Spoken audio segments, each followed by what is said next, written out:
එතන කෙනෙක් ඉන්නවා, තව කෙනෙක් ඇතුලේ ඉන්නවා, ලොකු ඇස් තියනවා. ඒගොල්ලෝ මිනිස්සු නෙමෙයි. 100%ක්ම මිනිස්සු නෙමෙයි. මේ ඇහෙන්නේ හරිම භයානක විදියට කලබල වෙච්ච අවුරුදු 16ක පිරිමි ළමයෙක්ගේ කටහඬක්. 2023 අවුරුද්දේ ලාස් වේගස් නගරේ 911 හදිසි ඇමතුම් මධ්‍යස්ථානයට තමයි මේ කම්පනය දනවන ඇමතුමේ එන්නේ. කිසිම පූර්විකාවක් නැතුවම මේ කතාව අහද්දී ඇතනම අපේ ඇඟත් කිලිපොලා එනව නේද? හරි. අපි මේ ගැන ගැඹුරින්ම හොයලා බලමු. අපේ අද මේ විග්‍රහයෙන් අපි සූදානම් වෙන්නේ 2023 අවුරුද්දේ මුළු ලෝකෙම පුදුම කරපු ඒ අමුතු අභිරහස ගැන හොයලා බලන්න. හරියටම කිව්වොත් රහස් පරීක්ෂකයෙකුගේ සාක්ෂි පුවරුවක් දිගහරනවා වගේ අපි මේ සාක්ෂි එකින් එක අරගෙන පරීක්ෂා කරලා බලමු. අන්තර්ජාලයේ පුරාම ලොකු කතාබහකට ලක්වුණු මේ සිදුවීමේ සැඟවුණු ඇත්ත මොකක්ද? පළවෙනි කොටස. මධ්‍යම රාත්‍රියේ අද්භූත සිදුවීම්. මේ සම්පූර්ණ කතාවම පටන් ගන්නේ මුළු ලාස් වේගස් නගරයම වගේ නිදාගෙන ඉන්න වෙලාවක. සාමාන්‍ය රාත්‍රිමුර සංචාරයක යෙදිලා හිටපු පොලිස් නිලධාරීන් දෙන්නෙකුගේ රාත්‍රිය මේ තරම් කණපිට පෙරලෙයි කියලා කවුරුත් හිතන්නේ නැතුව ඇති. මේ දේවල් කොච්චර වේගෙන් උත්සන්න වුණාද කිව්වොත් හරියටම මධ්‍යම රාත්‍රියේදී එව්ලින් කියන පොලිස් නිලධාරිනිය අහසින් වැටෙන අමුතු කොළපාට වස්තුවක් දකිනවා. ඊට විනාඩි කිහිපයකට පස්සේ මේ වස්තුව ලොකු කම්පන තරංගයක්, ඒ කියන්නේ ෂොක් වේව් එකක් එක්කම පොළවේ ගැටෙනවා. ඒ එක්කම ඒ කිට්ටුව හිටපු පවුලේ අයට අර කියන අద్భుත ජීවීන්ව මුණ ගැහෙනවා. ඉතින් ඊට සුළු මොහොතකට පස්සේ තමයි අර අපි මුලින්ම අහතු කලබලකාරී 911 ඇමතුම පොලිසියට ලැබෙන්නේ. දෙවනි කොටස. භයානක 911 ඇමතුම. මේ දේ සිද්ධ වෙන වෙලාවේ ඇන්ජල් සහ එයාගේ සහෝදරයා තමන්ගේ ගරාජය ළඟ වාහනයක් පිරිසිදු කරමින් තමයි ඉඳලා තියෙන්නේ. එකපාරටම අහසින් ආපු මේ වස්තුව එයාලගේ ගෙවත්ත පිටුපසට කඩාගෙන වැටුණාට පස්සේ මොකද්ද මේ වුනේ කියලා බලන්න මෙයාලා එතනට දුවලා යනවා. මේකේ නිතාම අපූර්වට පැහැදිලි වෙනවා මේ පවුලේ අය එතනදී හරියටම දැක්කේ මොකක්ද කියන එක. ඇන්ජල් විස්තර කරන විදිහට ඒ දර්ශනය ඇත්තම හරිම බියකරුයි. අඩි 8ක් 10ක් විතර උස සිහින් දිගටි ශරීර තියෙන ලොකු කළුපාට දිල්සෙන ඇස් වගේම විශාල කටවල් තියෙන භයානක ජීවීන් දෙන්නෙක් එතන ඉඳලා තියෙනවා. ඒ 911 ඇමතුමේ තියෙන සැබෑ බීතිය ඇහෙද්දී අපිට තේරෙනවා මෙයාලා මේ මුහුණ දිලා තියෙන අතිශය භයානක තේරුම් ගන්න බැරි අත්දැකීමකට කියලා. දැන් සාමාන්‍යයෙන් මේ වගේ ඇමතුමක් ආවම පොලිසිය හිතන්නේ අනේ මේක නම් මොකක් හරි විහිළුවක් කියලානේ.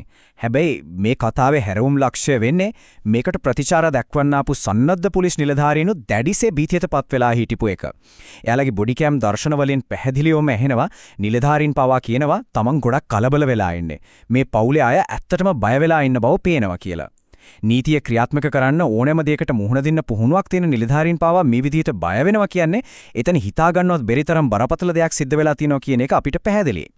තුන්වන කොටස. සාක්ෂි 7ක්. හරි. දැන් අපි ඊළඟට බලමු මේ දේවල් කොහොමද එකින් එක ගොඩ නැගෙන්නේ කියලා. මේක නිකම්ම එක පවුලක් කියන කතාවක් විතරක් වුණා නම් අපිට ඕනේ නම් මේක අමතක කරලා දාන්න තිබුණා. නමුත් මේ සිදුවීම සම්බන්ධයෙන් මුළු ලාස් වේගස් ප්‍රදේශය පුරාම විවිධ කැමරා වලින් පටිගත වුණු වීඩියෝ 21ක්ම තියෙනවා.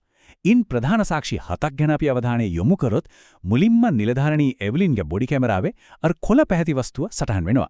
හරියටම ඒ වෙලාවෙම ජෙසිකාගේ නිවසේ ඩෝබෙල් කැමරාවකත් මේක සටහන් වෙනවා. ඊට පස්සේ 72 tours කියන ඩෝබෙල් කැමරාවක මේකේ කන් බිහිරි කරන ශබ්දය පටිගත වෙලා තියෙනවා.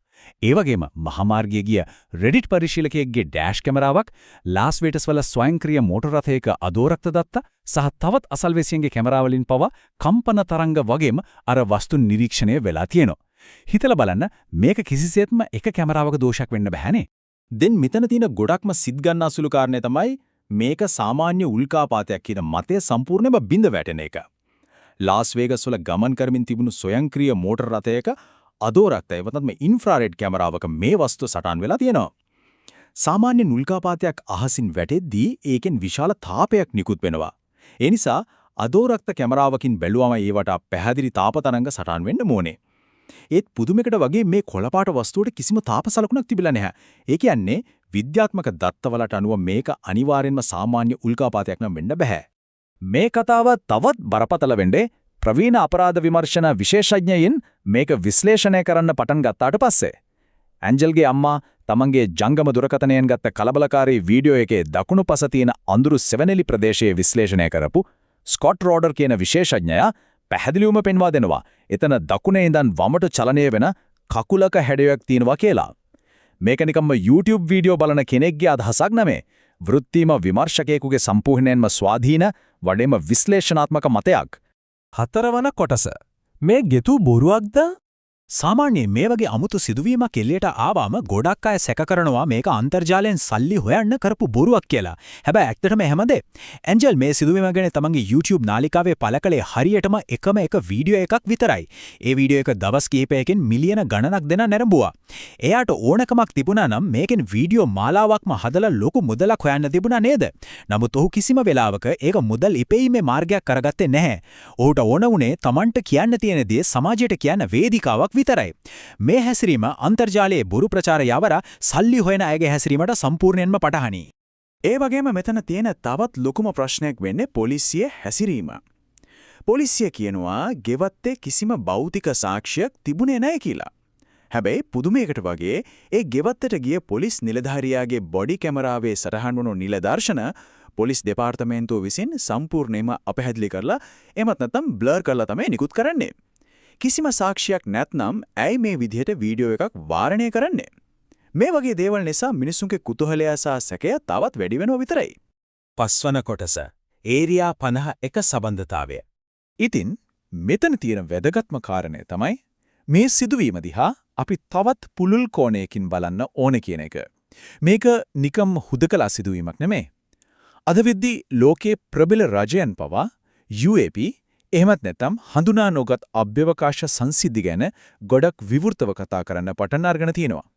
හමුදා ගුවන් නියමුවන් තමන් දැකපු අසාමාන්‍ය යාන ගැන සාක්ෂි දෙනවා, රජය විසින්ම ඒවයේ වීඩියෝ අන්තර්ජාලයට මුදා හරිනවා.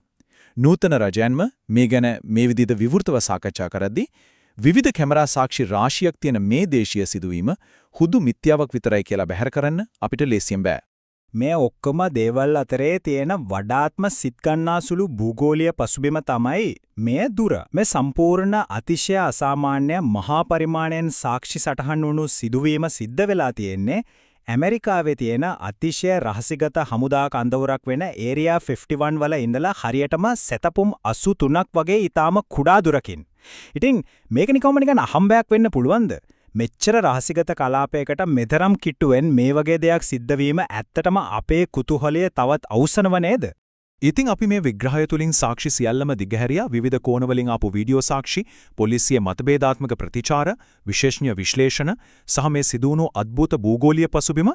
මේ සාක්ෂි පුවරුව දිහා බැලුවම අවසාන පිළිතුර තීරණය කිරීමේ අයිතිය තියෙන්නේ අපිටමයි. දත්ත සහ සාක්ෂි බොරු කියන්නේ නැහැ. හැබැයි ඒවයින් කියවෙන ඇත්ත අපි හිතනවට වඩා ගොඩක් වෙනස් වෙන්න පුළුවන්. ඉතින් එදා රාත්‍රියේ ලාස් වේගස් අහසින් ඇත්තටම කඩාගෙන වැටුනේ මොකද්ද? අපි තාම දන්නේ අපි නොදන්නා දේවල් ගැන විතරයි. ඒ ගැන තවදුරටත් හොයලා බලන එක අපිට බාරයි.